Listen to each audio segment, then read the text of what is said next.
ஆரம்பத்தில் இருந்த ஆமேன், ஆரம்பத்தில் இருந்த அல்லேலூயா, ஆரம்பத்தில் அப்படியே கையை தட்டி பரவசமாக பாடுறது இப்போ எல்லாம் அப்படியே மங்கி போய் தான் சொல்கிறாரு. ஆதியில் நீ எப்படி இருந்த அந்த அன்பு. நம்ம ரட்சிக்கப்பட்டோம் இல்லைங்களா, அந்த ரட்சிக்கப்பட்ட அந்த ஆரம்பம் எவ்வளவோ வருஷத்துக்கு முன்னால் ரட்சிக்கப்பட்டோம், எப்படியெல்லாம் அது உண்டானதுங்கிறது என்ன ஆகிட்டோம், மறந்துருச்சு. அதுதான் பிரச்சனை.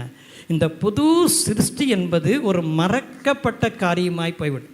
இயேசு ஆண்டவரை ஏற்றுக்கொண்ட நான் கிறிஸ்தவன் அதுக்குள்ளே தான் வந்துட்டோமே ஒழிய புது சிருஷ்டினா என்ன, எப்படி நான் இந்த கிறிஸ்துவ குடும்பத்தில் வந்து சேர்ந்தேன், எதனால் சேர்ந்தேன், எப்படி எனக்கு அது கிடைச்சது, அந்த ஆதியில் இருந்த அனுபவம் என்ன அப்படிங்கிறத நம்ம மறந்துட்டோம்.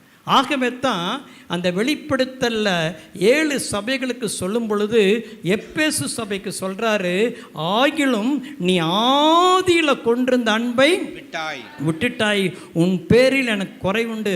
ஆதியில் எப்பொழுதுமே அந்த ஆதி எப்படி ரட்சிக்கப்பட்டோம், எப்படி இயேசுவை ஏற்றுக்கொண்டப்போ என்ன சந்தோஷம் இருந்ததோ அந்த சந்தோஷம் ஒவ்வொரு நாளும் ஃப்ரெஷ்ஷாக இருக்க வேண்டும்.